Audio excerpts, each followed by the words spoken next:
Orang yang sok mengatakan selagi itu Bukhari Muslim kan lebih kuat dari yang lainnya, maka dia harus didahulukan di saat bertentangan dengan hadis lain. Kayaknya benar kalimat ini, tetapi sama sekali tidak. Ternyata mendahulukan hadis yang diriwayatkan oleh Imam Bukhari Muslim di saat bertentangan dengan hadis yang lainnya, di saat sama-sama sahih, ini adalah bukan bagian yang pertama di dalam urusan tarjih. Ternyata Imam Zaiduddin Al-Iraqi menyebutkan hadis Bukhari dan Muslim di dalam tarjih itu mengutamakan dalil yang satu dari yang lainnya. Hadis Bukhari Muslim didahulukan dari hadis yang lainnya. Ini adalah urutan yang ke-102. Beliau mengatakan ada 110 cara tarjih. Subhanallah, 110. 5 saja tidak hafal ya, 10 saja nggak hafal. Mau mengatakan mujtahid, mau mengatakan tahu yang bagus ini, yang harus diamalkan hadis ini, yang harus dibuang oleh ini. Dari 110 itu disebutkan hadis Bukhari Muslim didahulukan dari hadis yang lainnya. Itu adalah di urutan yang ke-102. Yang ke-101-nya mana? Yang ke-100-nya mana? Yang ke-99 adalah lain dalam urusan tarjih ini. Jadi ternyata Bukhari Muslim itu baru didahulukan dari yang lainnya adalah di urutan yang ke-102. Artinya bisa saja nanti hadis Muslim mendahului hadisnya Imam Bukhari, bukan bisa saja hadisnya Imam Baihaqi mendahului kekuatannya daripada hadisnya Imam Bukhari rahimahullahu taala. Dan dikukuhkan juga oleh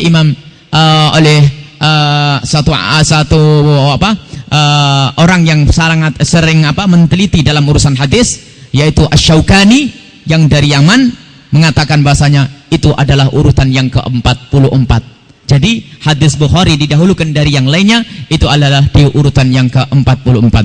Artinya tidak gampang mengatakan hadis tidak dibuang. Kemudian kita sering melihat ulama mengatakan ini bid'ah, ulama terdahulu, atau mengatakan hadis ini maudhu. Itu pekerjaan beliau, memang beliau adalah orang yang mencari. Tetapi di saat giliran di kita ini, jangan hanya mengikuti hawa nafsu. Kalau saya lagi senang dengan ini, lalu saya ambil, kalau enggak ke sini. Jadi kalau saya lagi, wah ini harus saya carikan siapa kira-kira yang mengatakan hadis ini lemah. Dicari ulama. Jadi dia mencari ulama yang mengatakan hadis lemah. Kalau mencari seperti itu, semua hadis mesti ada yang melemahkan. Hadis di Bukhari juga ada yang melemahkan dari ulama hadis. Hanya tidak dianggap di dalam urutan masalah kekuatan, keistimewaan dalam urusan hadis, yakni Imam Bukhari. Ada yang mengatakan misalnya perbedaan antara Imam Bukhari dengan Imam Muslim. Lihat, kalau orang buru-buru mengatakan hadis ini lemah, harus saya ambil, harus saya buang menurut ulama ini. Sementara lagi dia mencari ulama yang mengatakan hadis ini adalah kuat, kalau dia lagi senang dengan hawa nafsunya. Ngaco. Ternyata ini memang ada sebagian orang yang mengatakan ahli hadis, kalau menemukan satu hadis ini kalau tidak cocok, biarpun dikatakan oleh Imam Tirmidzi hadis sahih, ini kok gak bener ya, saya kok tidak setuju, ini tidak sesuai dengan pendapat saya yang dulu tuh, kayaknya tidak cocok dengan pendapat saya yang dulu nih. Kira-kira ada tidak ulama hadis yang mengatakan dhaif? Dicari-cari, ketemu Imam Baihaqi mengatakan hadis ini dhaif. Nah, akhirnya beliau mengatakan apa? Dia mengatakan apa? Hadis ini dhaif, dha'afahul Baihaqi. Imam Baihaqi mengatakan hadis dhaif. Lupa dengan yang mengatakan hadis sahih. Jadi urusan tashih hadis ini pekerjaan berat. Jangan sok mengaku ijtihad dalam urusan hadis pun masih ngikut kepada orang.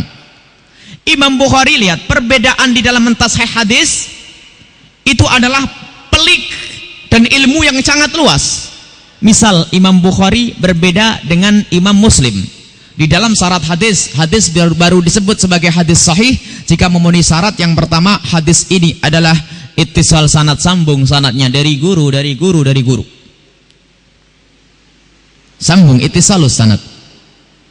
Ini salah satu syarat. Nanti ada adalatul rawi, dhabtur rawi, rawinya yang kuat, hafalannya dan sebagainya. Syarat yang pertama saja ini ternyata berbeda di antara ulama ahli hadis.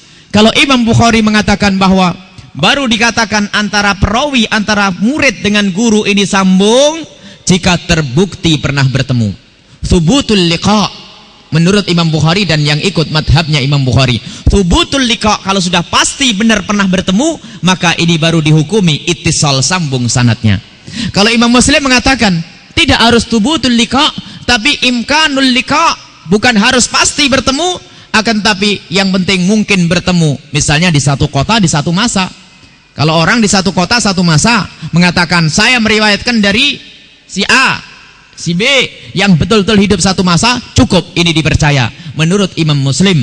Tapi menurut Imam Bukhari tidak, sehingga hadis yang semacam ini dikatakan lemah oleh Imam Bukhari, dikatakan sahih oleh Imam Muslim.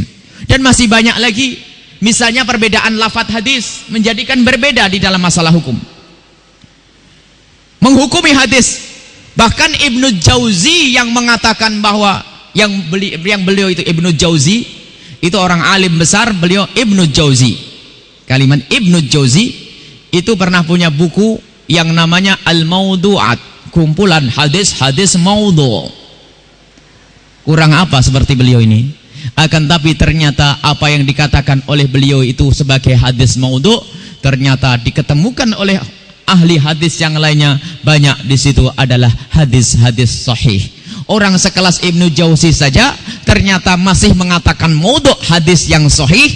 Bagaimana kita yang nggak pernah belajar ilmu hadis? Artinya di sini kita dituntut untuk hati-hati agar umat ini tentrem. Yaitu jangan sampai kita mengatakan sesuatu itu bid'ah sebelum kita tahu apa itu bid'ah. Yang pertama.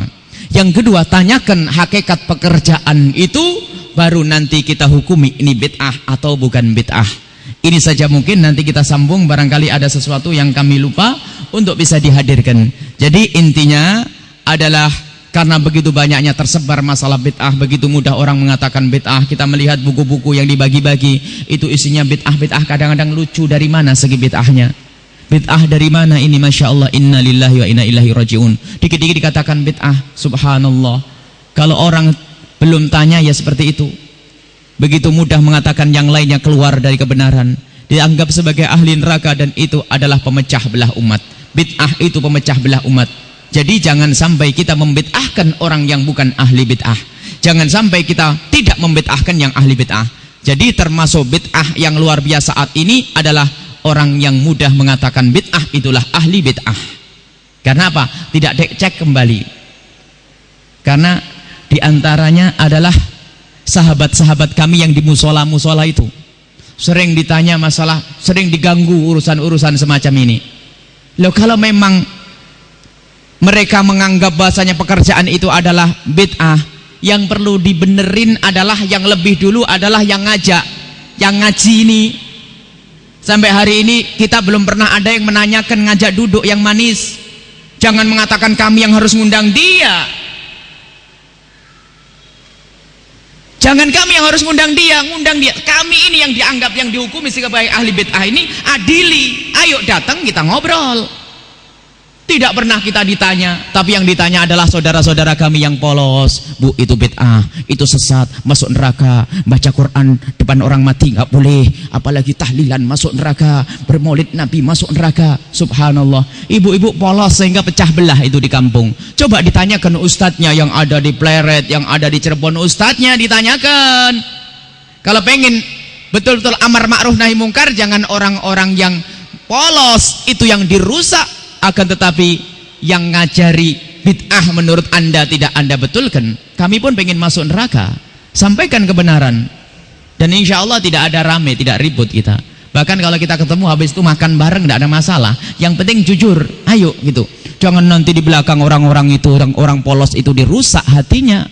Dan kenyataannya saat ini semacam itu. Hampir kita tidak pernah masuk satu masjid kecuali di situ ternyata terjadi perpecahan yang namanya bid'ah ini dengan kalimat-kalimat yang kotor luar biasa. Ada yang mengatakan dajjal, yang mengatakan ini. Subhanallah, Rasulullah melarang orang mencaci yang lainnya. Rasulullah melarang untuk merendahkan yang lainnya. Tanyakan dulu kalau kita ingin menyalahkan orang lain. Tanyakan dulu kalau kita ingin menghukumi orang lain sebagai ahli bid'ah. Ini saja, mungkin barangkali ada yang mau menyampaikan atau tambahan, atau barangkali ingin tahu lagi. Jadi sudah cukup satu saja contoh. Artinya yang mereka yang suka membid'ahkan itu sama nanti kasusnya. Sebetulnya ada dalilnya, hanya karena mereka tidak tahu saja. Satu saja tadi kita contohkan tawasul. Adapun yang lainnya barangkali ada yang pengen tahu lagi, maka dipersilahkan untuk kita buktikan bahwasanya mereka itulah yang suka memecah belah umat. Tidak tahu permasalahannya, begitu mudah mengatakan bid'ah, dan itu sendirilah ahli bid'ah. Wallahu a'lam bissawab. Assalamualaikum warahmatullahi wabarakatuh. Yang terhormat Buya Yahya, saya ingin bertanya, akhir-akhir ini kayaknya umat Islam ini akan dikacau dari dalam, akan diobok-obok oleh orang-orang yang tertentu. Contohnya Masya Allah mengenai terutama Ahmadiyah, ada kelompok yang mendukung dengan mati-matian bahwa ada ulama besar yang ingin membubarkan. Ada yang mendukung, ada yang membubarkan, sama-sama ulama. Itu satu. Nomor dua, kriteria Ahmadiyah ini sebenarnya bagaimana? Karena saya pernah mendengar bahwa Ahmadiyah itu berdirinya atau didirikan oleh penjajah Inggris dan Amerika, dan hidupnya tuh di sana, di Pakistan. Untuk mengokohkan penjajahannya dia, maka dibentuklah seorang, yaitu Ghulam Ahmad. Dia mengatakan, ada yang mengatakan bahwa itu sebenarnya bukan orang Islam. Dia mengaku-ngaku nabi untuk mengacaukan kepercayaan orang-orang yang awam. Satu. Kemudian saya ingin tahu kebenaran dari berita-berita tersebut. Mana yang kira-kira yang dapat kita pegang supaya kita ini jangan sampai terkecoh. Nomor tiganya, apa benar mereka itu mengatakan bahwa selain Quran itu ada lagi kepercayaan oleh dia? Quran ada yang dirubah katanya dia, kepercayaan dia itu. Nah ini kejelasannya saya juga belum tahu. Tapi kalau mengenai bahwa Ghulam Ahmad dianggap sebagai nabi yang terakhir, itu sering saya dengar. Ini kriterianya ini bagaimana? Kami orang awam sebenarnya sangat prihatin sekali, karena satu sama lain ingin menegakkan kebenarannya dia itu. Bahkan kita pandang orang-orang yang bertitel profesor, doktor lah, itu banyak yang mendukung dan ada yang menentang. Kira-kira itulah pertanyaan saya yang sesingkat ini. Mudah-mudahan dapat jawaban yang lebih baik. Billahi taufiq wal hidayah. Wassalamualaikum warahmatullahi wabarakatuh. Assalamualaikum warahmatullahi wabarakatuh. Yang kami muliakan Buya Yahya dan yang kami hormati para hadirin sekalian, kami ingin mengajukan beberapa pertanyaan mengenai makalah yang tadi dibahas. Pertama adalah, apa dasar hukum bagi disunahkannya sholat sunnah qobliyah atau ba'diyah Jumat? Yang kedua adalah, sebagian orang mengatakan bahwa kunut subuh adalah suatu hal yang bid'ah, padahal kita ketahui di dalam hadis riwayat Imam Ad-Daruqutni, Imam An-Nasai dan Imam Ibnu Khuzaimah, di situ diriwayatkan dari hadis Anas bin Malik yang mengatakan bahwa Rasulullah yaqnutu hatta faraqad dunya, sampai meninggal dunia. Orang yang menentang hadis tersebut berpandangan bahwa salah satu rawi di dalam sanad hadis tersebut yang bernama Abu Ja'far Ar-Razi adalah seorang rawi yang dhaif.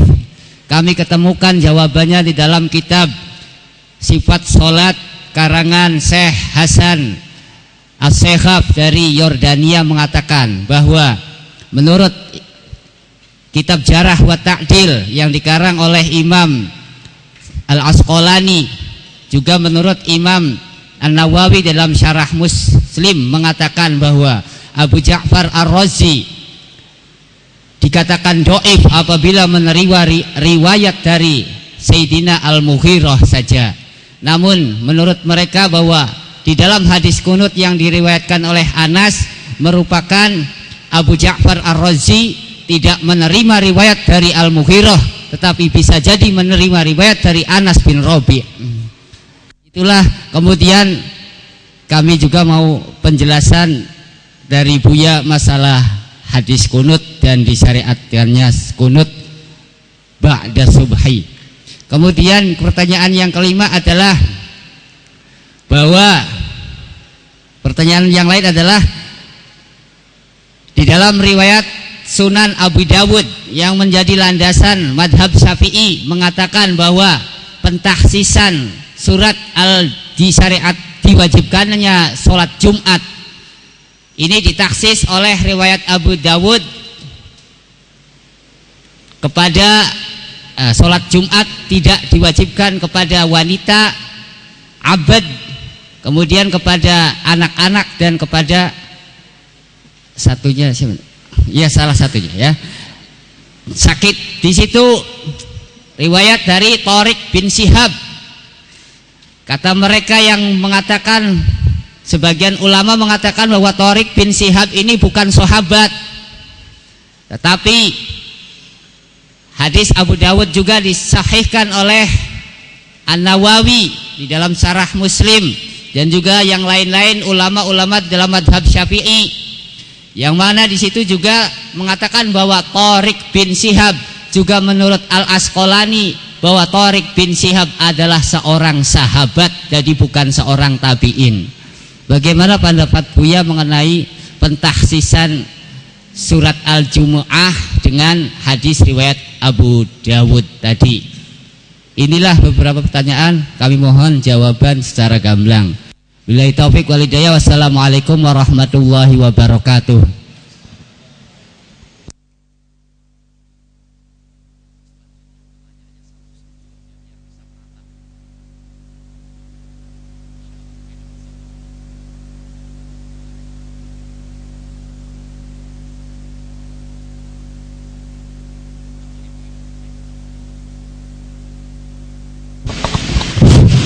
Assalamualaikum warahmatullahi ta'ala wabarakatuh. Ma'asyiral muslimin rahimakumullah. Yang menjadi catatan kami, penyebab ulama berinisiatif menerangkan masalah bid'ah disebabkan oleh kaum Wahabi.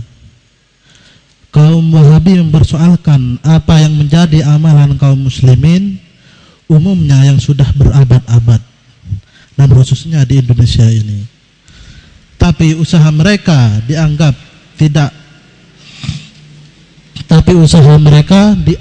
tidak ada kemajuan yang berarti. Mereka menambah trik atau cara mereka untuk menarik simpati masyarakat atau dunia Islam. Khususnya di Indonesia ini, mereka memproklamirkan atau menisbatkan diri atau menamakan diri mereka sekarang dengan sebutan as-sunnah, pengikut Rasulullah, pengikut hadis Nabi.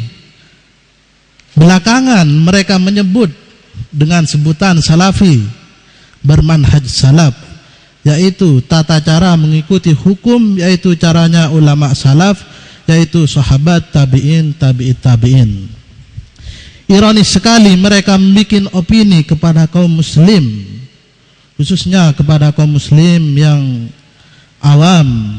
Kalau tidak mengikuti cara mereka, kita divonis atau dicap bukan pengikut ulama salaf. Sangat ironis sekali. Tapi dianggap pengikut ahli bid'ah, pengikut hawa nafsu, fanatisme madhab, syirik, kufur dan lain-lain. Dan ini sering kami dengar dari berbagai sumber. Dan mereka mencap orang dengan sebutan tadi, dengan qala Rasul, dengan hadis Rasul, seakan-akan mereka itu hanya mereka yang benar dan yang lain itu salah semua. Dan seakan-akan orang lain yang mengamalkan tradisi yang sudah berabad-abad ini tanpa dalil. Maka dari itu problem ini tidak lepas sebagai kewajiban ulama untuk menjelaskan dalil-dalil amalan yang sudah populer di negeri kita ini. Contoh seperti tadi yang diterangkan, kami sangat berbahagia sekali dengan apa penjelasan yang dijelaskan oleh Buya Yahya tentang tawasul, dan kami mendapat pencerahan. Dan maulid Nabi seperti tahlil, kita sering mendengar masalah itu dibid'ahkan. Mohon kalau ada waktu dijelaskan, atau kalau tidak mungkin di kesempatan lain oleh Buya Yahya bisa dijelaskan tentang apa atau problem yang ada di masyarakat ini. Wallahu a'lam. Terima kasih. Wassalamualaikum warahmatullahi wabarakatuh.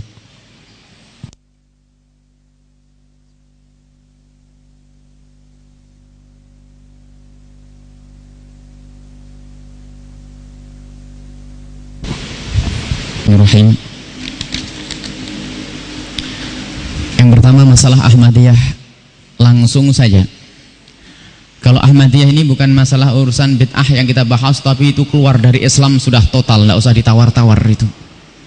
Kejelasan Ahmadiyah adalah keluar dari Islam, dan ini dikukuhkan oleh Ahmadiyah sendiri. Alangkah baiknya jika menyimak, mungkin tidak bisa kita terangkan semuanya di sini, bisa menyimak CD kami tentang Ahmadiyah. Di situ telah kita uraikan bahwasanya Ahmadiyah ini benar-benar keluar dari Islam, dan keberadaannya harus dibubarkan selagi mereka masih pakai gelar kaum muslimin, karena itu melukai hati kaum muslimin. Dan kekafiran itu bukan tuduhan, akan tapi diungkap oleh buku-buku mereka.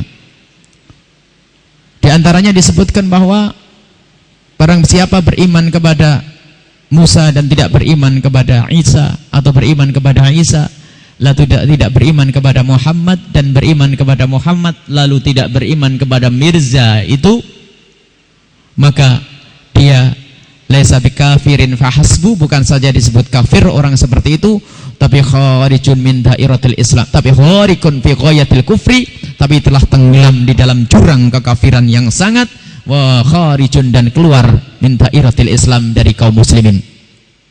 Kemudian ada lagi di dalam kitab Tadhkirah yang mereka agung-agungkan kitab itu. Tadi disinggung pertanyaannya, apakah betul merusak Al-Quran? Ya, sangat merusak Al-Quran, mengacak-acak Al-Quran. Ada kitab yang di dalam kitab itu kami ada, barangkali ada yang pingin difotokopi dari buku kami, boleh.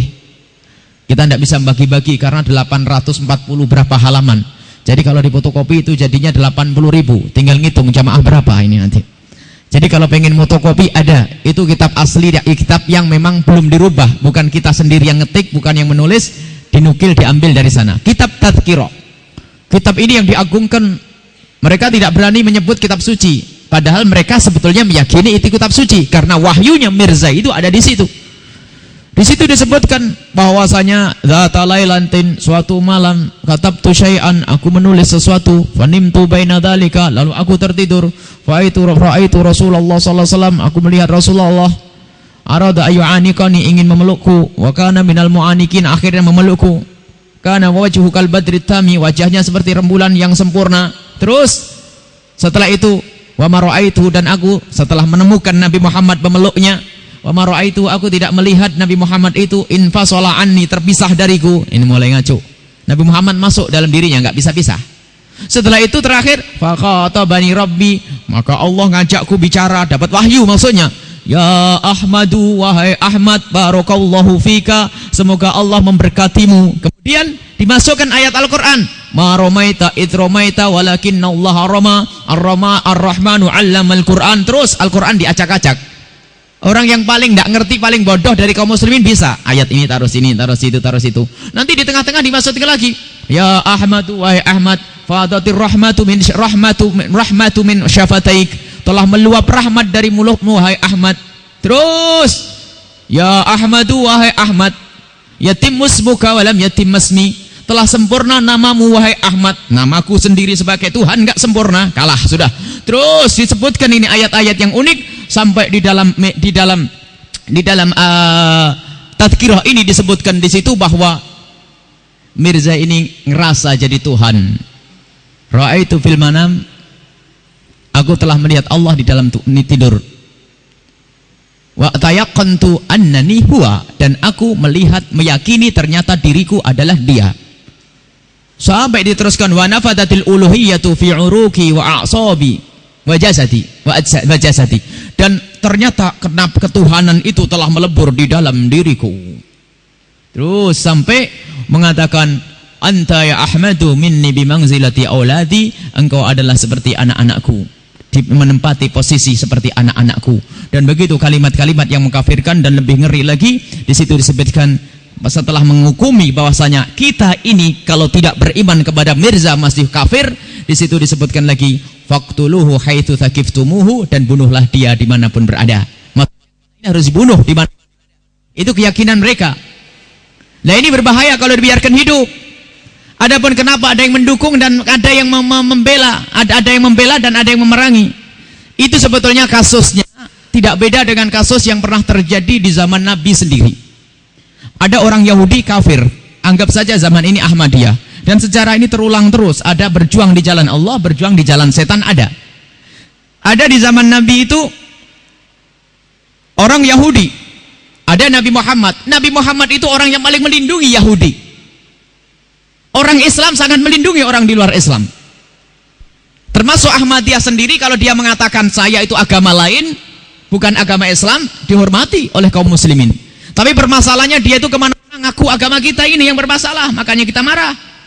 Kalau orang Kristen berdakwah kemana-mana pakai salib di lehernya, selesai, masuk rumah kita ketahuan. Tapi ini manusia pendusta ini pakai bajunya kaum muslimin kemana-mana merusak kaum muslimin.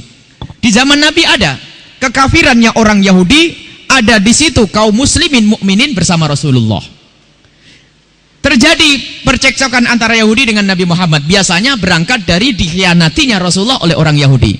Rasulullah membuat perjanjian dengan orang Yahudi, diantaranya untuk saling membantu, saling menolong, dan saling menghargai, saling menjaga. Tapi dilanggar terus orang-orang Yahudi, mengadakan perjanjian lagi, dilanggar lagi oleh orang Yahudi. Permasalahan dengan orang Yahudi mudah Rasulullah menyelesaikannya. Akan tapi di saat ada orang yang di tengah-tengah ini orang munafik, kalau siang hari sholat dengan Rasulullah, wa idza qamu ila sholati qamu kusala, kalau lagi sholat itu malas melakukan sholatnya, qamu kusala. Nah, kalau malam hari bersama orang Yahudi, kalau ditanya orang Yahudi, ngapain kamu ke sana? Innama nahnu mustahzi'un, kami itu hanya ngecek Nabi Muhammad saja, bukan benar-benar siapa yang duduk di sana. Lihat, ini bersama orang Yahudi, namanya orang munafik. Jadi orang munafik itu ya seperti ini, kadang-kadang bersama kaum muslimin kayaknya baik Islam, KTP Islam, gelarnya profesor, doktor, ustadz, kiai. Itu ternyata dia itu lebih dekat kepada Yahudi, Ahmadiyah, Nasrani, lebih akrab. Dan di saat terjadi percekcokan, kalau umat Islam itu yang disakiti oleh orang Yahudi, disakiti, dikhianati seperti waktu zaman Rasulullah ini, tidak membela umat Islam. Dan di saat Nabi Muhammad ingin melakukan satu pergerakan agar mereka diam, agar orang Yahudi ditahu, dikasih pelajaran, orang-orang munafik ini yang menghalangi, jangan, kasihan, jangan, dan sebagainya. Sehingga sampai orang munafik ini membuat satu masjid dan dananya dari Yahudi. Dananya dari Yahudi, jadi mereka makan dari orang Yahudi, mendirikan satu masjid namanya Masjid Diror. Masjid yang hanya untuk membuat duri saja di kalangan kaum muslimin, membuat rusak di kalangan kaum muslimin. Ini ada di zaman Nabi Muhammad, dan Nabi Muhammad suruh menghancurkan Masjid Diror. Di zaman ini pun ada orang munafik, perhatikan, sumbangannya ini dari musuh Allah, dari Yahudi, dari orang kafir, membuat satu lembaga pendidikan, lembaga Islam, seolah-olah berbicara tentang Islam, pemikiran Islam, namanya Islam liberal atau apa. Lihat, manusia yang masuk di sini lebih akrab dengan Yahudi, Ahmadiyah, dan kafir. Perhatikan, karena sumbangannya dari sana. Jadi ini kasus ini terulang dengan sejarah zaman dulu, zaman Nabi Muhammad SAW. Jadi ada ahli iman, ada orang munafik, ada Ahmadiyah yang kafir, dan munafik ini yang mengeruhkan permasalahannya. Orang bisa baca di sini, semuanya paham permasalahan ini. Ahmadiyah kafir, harus kita katakan kafir.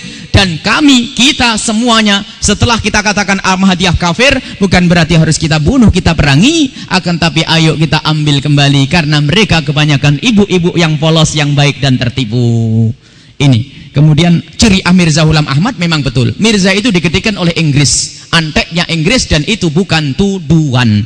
Tetapi Tetapi di dalam Siratul Mahdi, sejarahnya Mirza sendiri, disebutkan bahwasanya Mirza itu hidup di keluarga yang digedekan oleh Inggris, dibiayai oleh Inggris. Bahkan Mirza sendiri sangat membanggakan Inggris, sampai mengatakan bahwasanya kebesaran Inggris adalah kebesaran jamaah kita, kemenangan Inggris adalah kemenangan kita. Sampai mengirim surat kepada Mirza, kepada Inggris itu dengan bahasa yang luar biasa, dengan sanjungannya, ya sumu wal amiri, wahai yang mulia, wahai pemimpin Inggris yang mulia, dan terus pujian-pujian sampai mengatakan, kami telah mewajibkan jamaah kami untuk berbakti kepadamu dalam melawan a'da, musuh-musuh, yakni kita ini kaum muslimin sebagai musuh.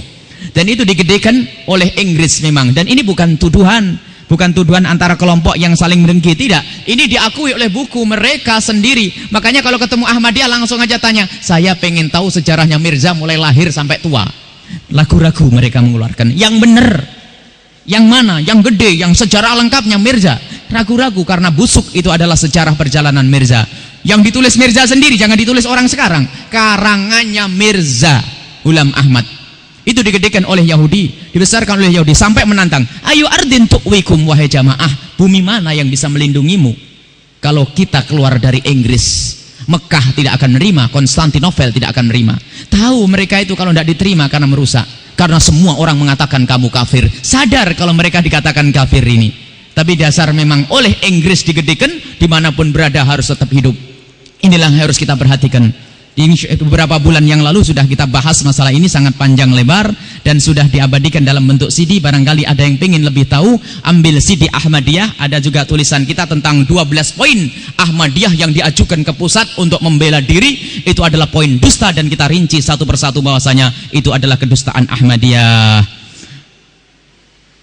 Kemudian sunat qabliyah Jumat. Sunat qabliyah Jumat. Ada hadis Nabi SAW, aduh kalau qadiyah Jumat biasanya gandengannya qabliyah maghrib. Ada orang begitu mudah mengatakan qabliyah Jum'ah adalah bid'ah.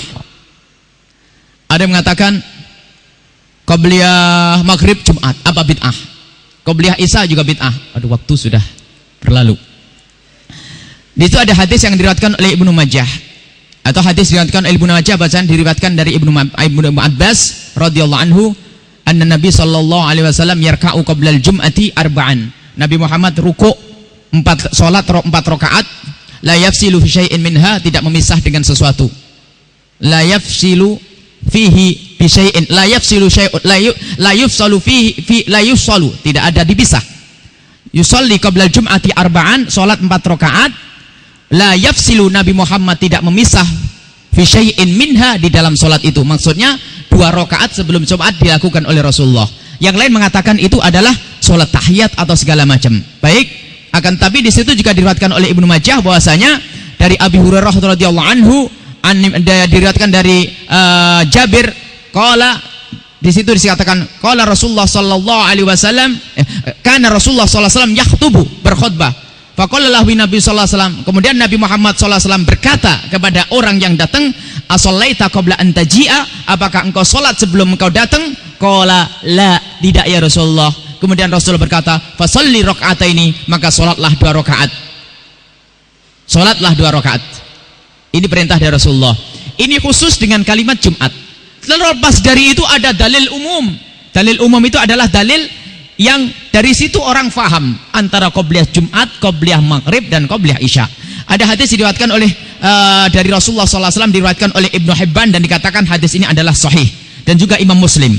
Hadis yang diriwayatkan oleh Ibnu Hibban bahwasanya ma min sholatin mafrudatin, tidak ada satu salat fardu illa wa baina yadaiha, kecuali di hadapan salat itu ada rakaatani, 2 rakaat. Ini umum, tidak ada pengkhususan, tidak ada pengecualian. Tidak ada sholat fardu kecuali ada baina yadaiha, itu di belakang dan di depannya, kecuali yang dikhususkan, dan pengkhususan itu hanya terjadi di sholat subuh dan sholat asar, seperti yang disebutkan oleh hadis Nabi SAW, dan diriwayatkan oleh Imam Bukhari dan Muslim. Inna Nabi sallallahu alaihi wasallam, inna Nabi sallallahu alaihi wasallam qala, beliau pernah bersabda bahwasanya baina kulli adzanaini, di antara 2 adzan, rakaat salatun liman syaa, ada sholat bagi yang mau. Itu sholat sunat. Antara dua adzan itu, antara adzan dengan iqamat. Setelah adzan, sebelum iqamat ini ada sholat yang bagi yang mau, artinya sholat sunat. Ini adalah dalil umum dan tidak dikhususkan. Sholat apa itu yang ada adzannya apa? Jumat ada adzannya, sholat maghrib ada adzannya. Jadi ini salah satu contoh bagi mereka yang mudah mengatakan bid'ah. Itu dalilnya apa? Ada hadisnya kok. Bukhari Muslim yang meriwayatkan. Coba sulun terjemahkan. Apa maknanya? Setiap antara adzan dengan iqamat itu ada sholatnya. Sholat apa? Ya sholat sebelum sholat ini, sholat qobliyah. Mau diartikan sholat tahajud, sholat witir. Ya ini maksudnya. Lagi itu kok begitu mudah menyatakan dia hanya 10 saja. Iya, yang muakkad dengan dalil khusus lagi memang ada. Itu. Kemudian masalah kunut subuh ya. Kunut subuh ini adalah masalah-masalah yang Masya Allah sebetulnya kita tidak, kalau kita kembali kepada masalah hadis, kepada masalah pentasihan hadis, ini nanti kita akan mengadu antara Imam Syafi'i radhiyallahu anhu dengan Imam Abu Hanifah. Mereka adalah orang-orang besar. Yang jelas di dalam madhab Imam Syafi'i, kunut subuh itu ada dan ada sandarannya. Dan di dalam Imam Abu Hanifah mengatakan kunut subuh itu tidak ada. Kalau Imam Syafi'i mengatakan ada, hadisnya diriwayatkan oleh Imam Bukhari. Hadisnya si Musaddad berkata, haddatsana Hammad dari Hammad bin Zaid dari Ayyub an Muhammad bin Sirin qala suila Anas. Nanti hadis Anas yang dibahas. Ini hadis Bukhari. Ya kalau ada orang berani ngutik-ngutik Bukhari, ya utik-utik saja sana Imam Bukhari. Bukhari di situ berkatakan suila Anas aqanatan Nabi sallallahu alaihi wasallam, apakah Nabi Muhammad berkunut fis subhi di salat subuh? Dijawab qala na'am, benar Rasulullah itu pernah berkunut waktu subuh.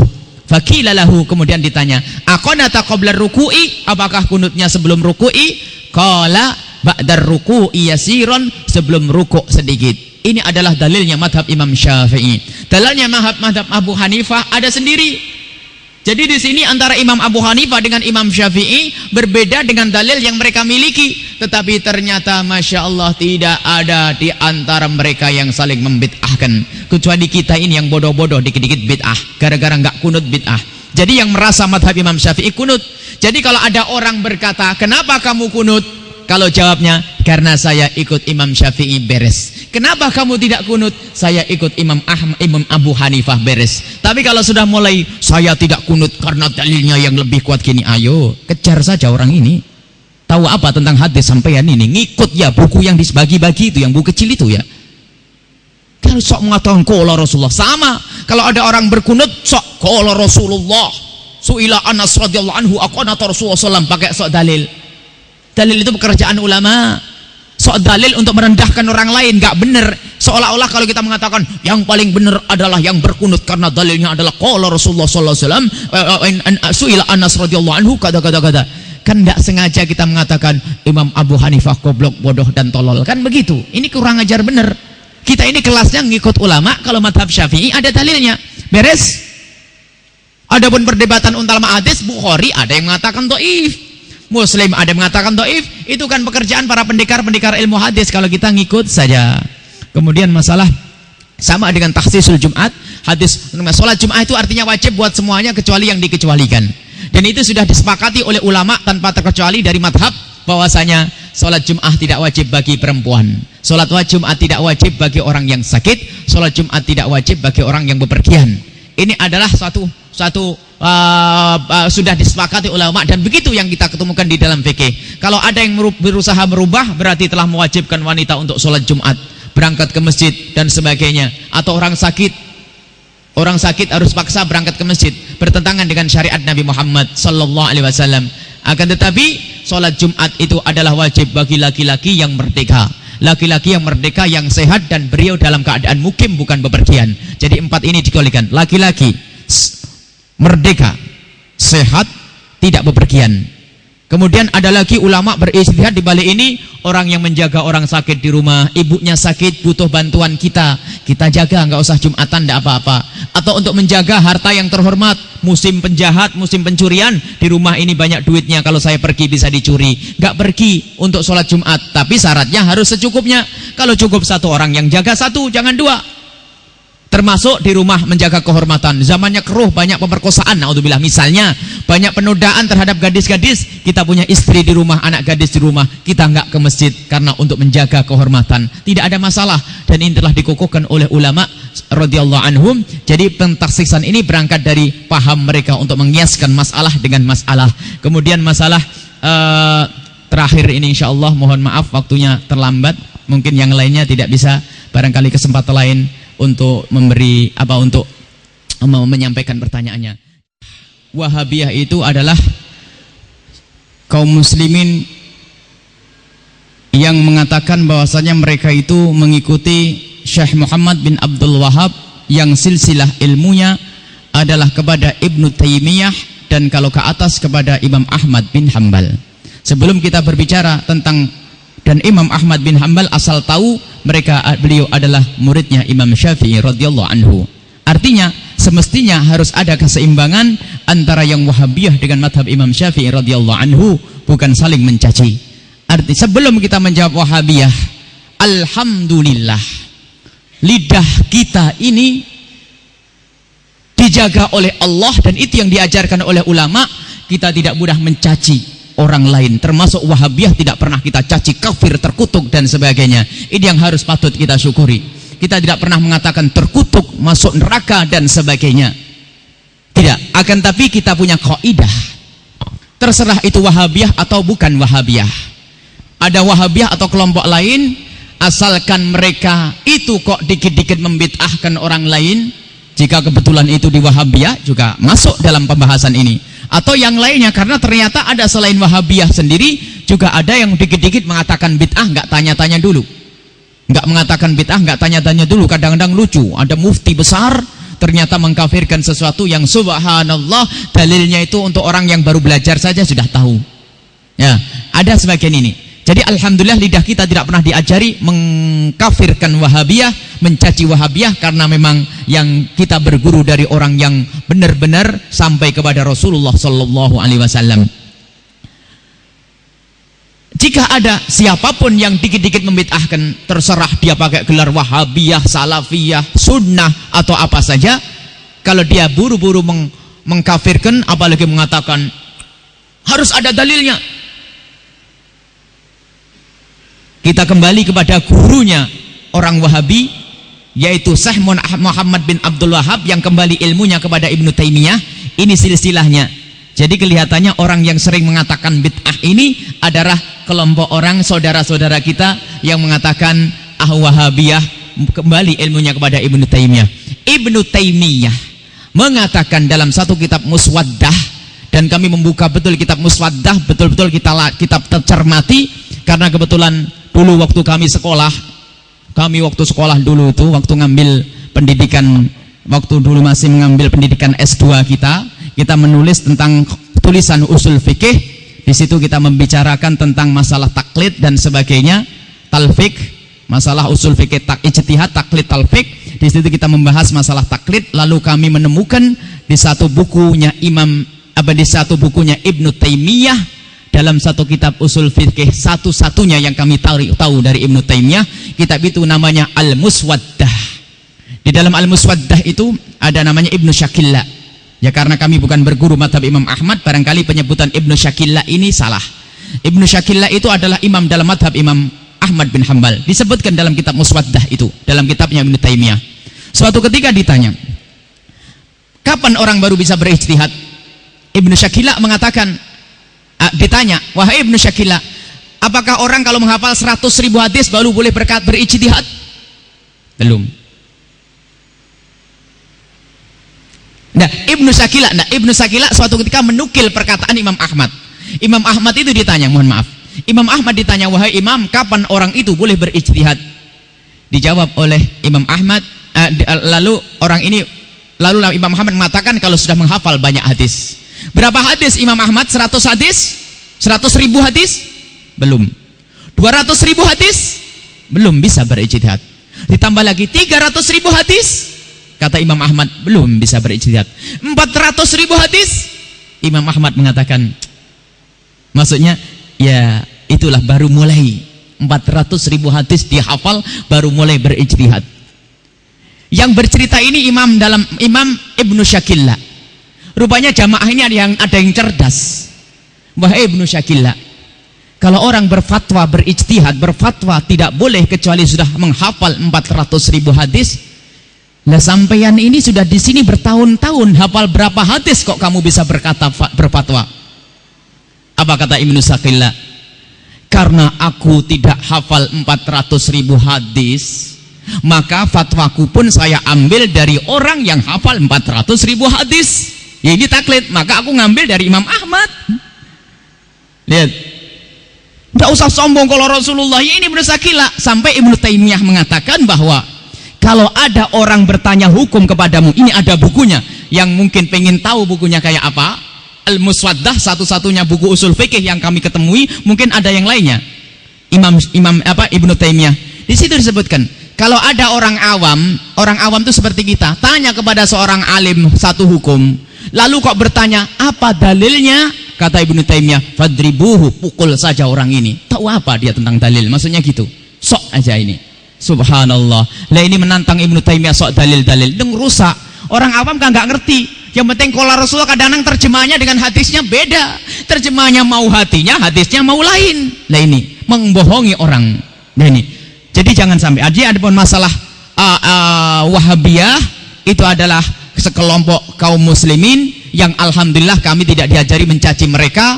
Biarpun kita ketemukan di buku-buku mereka dikit-dikit mengatakan bid'ah, ya kita doakan saja semoga mereka itu adalah mendapatkan petunjuk dari Allah Subhanahu wa taala, tapi jangan ikut-ikut membid'ahkan orang lain. Kita doakan mereka kaum muslimin. Yang jelas siapapun, baik Wahabiyah atau yang lainnya, atau termasuk kita sendiri, kalau dikit-dikit mengatakan bid'ah nggak tanya dulu, maka dia adalah ahli bid'ah.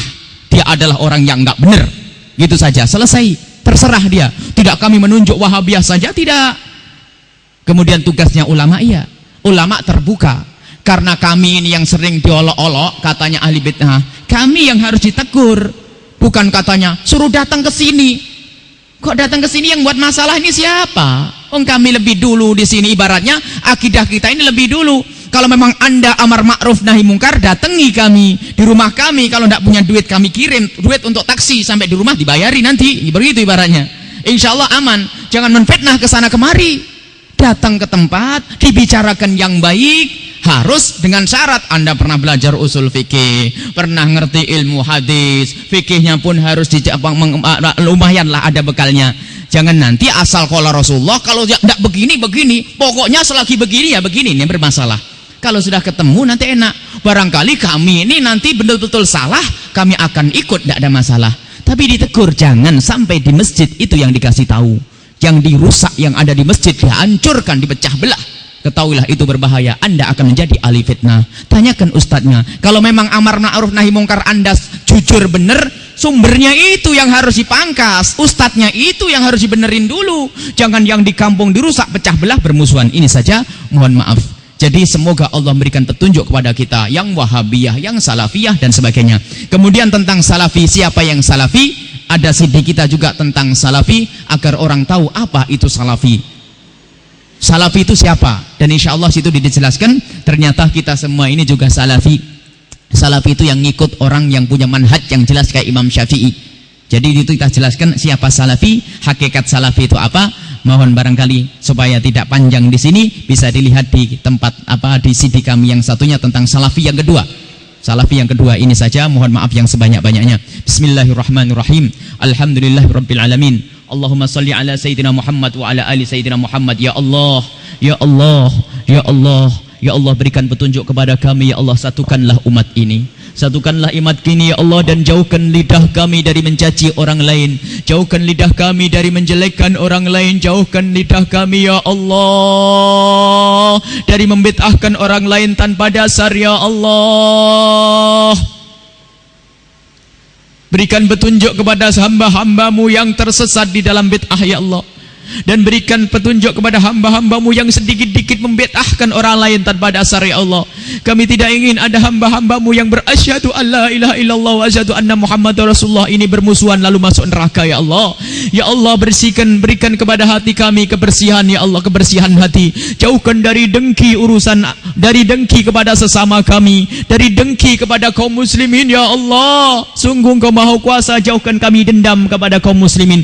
Ya Allah, ya Allah, jagalah iman kami ya Allah. Saudara-saudara kami yang terjerumus dalam akidah kafir Ahmadiyah, berikan kesadaran kepada mereka untuk kembali ya Allah. Engkau Maha Kuasa ya Allah. Dan mereka yang ikut-ikut mendukung Ahmadiyah ya Allah, dari kaum muslimin ya Allah, jika mereka orang tidak mengerti, segera kasih tahu agar mereka kembali ya Allah. Jika mereka orang yang keras kepala, orang yang memang sengaja membangkang ya Allah, petunjuk-Mu berikan kepada mereka, jangan sampai mereka mati dalam keadaan kafir ya Allah, dalam keadaan membela kekafiran ya Allah. Sungguh Engkau Maha Kuasa ya Allah. Berkatilah pemerintah kami, berikan petunjuk kepada mereka, bimbingan kepada mereka yang memimpin kami, agar selalu bersama kami menegakkan kebenaran, menegakkan agama-Mu ya Allah, ya Allah. Dan ampuni dosa kami semua ya Allah. Jauhkan kami ya Allah dari segala kemaksiatan, jauhkan kami dari kemaksiatan, jauhkan kami dari bid'ah. Jika ada di antara kami terjerumus dalam bid'ah ya Allah, berikan kesadaran kepada kami dan tunjukkan mana yang sunnah ya Allah. Ya Allah, jauhkan kami dari zina yang hina dan Kau hinakan ya Allah. Jauhkan kami dari zina yang hina dan Kau hinakan. Jauhkan kami dari zina yang hina dan Kau hinakan, yang saat ini orang tidak malu lagi melakukannya, padahal itu kehinaan, padahal itu kehinaan ya Allah.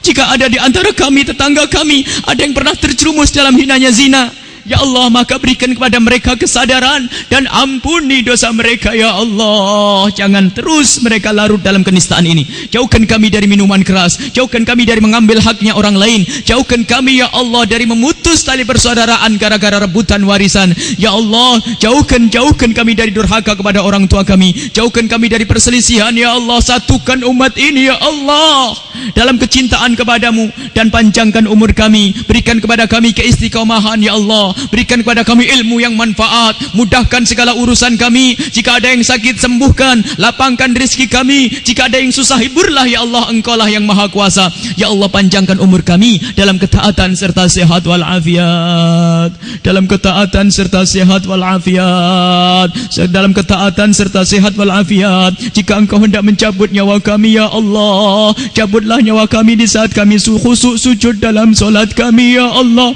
Jika Engkau hendak mencabut nyawa kami, cabutlah nyawa kami di saat kami rindu kepadamu. Jika Engkau hendak mencabut nyawa kami ya Allah, cabutlah nyawa kami di saat kami berjuang di jalan-Mu ya Allah. Jika Engkau hendak mencabut nyawa kami ya Allah, cabutlah nyawa kami ya Allah di saat Engkau mencintai kami ya Allah. Jangan cabut nyawa kami di saat kami bermaksiat, jangan cabut nyawa kami di saat kami durhaka kepadamu, jangan cabut nyawa kami di saat kami melanggar-Mu ya Allah. Jangan cabut nyawa kami di saat Kau murka pada kami, jangan cabut nyawa kami di saat kami ya Allah dalam bid'ah ya Allah. Jangan cabut nyawa kami di saat kami ya Allah lidah kami menyakiti orang lain. Jangan cabut nyawa kami di saat kami durhaka kepada orang tua kami. Akan tapi ya Allah, berikan kepada kami husnul khatimah, mati dalam keadaan iman ya Allah. Berikan pertobatan sebelum mati dan mati syahid di saat mati, dan berikan kepada kami surga. Kuatkan iman kami, matikan kami, keluarga kami semuanya dalam iman. Tetangga kami yang mendengar suara ini ya Allah, matikan mereka dalam iman. Senantiasa hati dan lidah kami mengucapkan kalimat agung la ilaha illallah Muhammadur Rasulullah. Rabbana atina fid dunya hasanah wa fil akhirati hasanah wa qina adzaban nar. Wa sallallahu ala sayyidina Muhammadin wa ala alihi wa sahbihi wa sallam. Walhamdulillahi rabbil alamin. Al-Fatihah.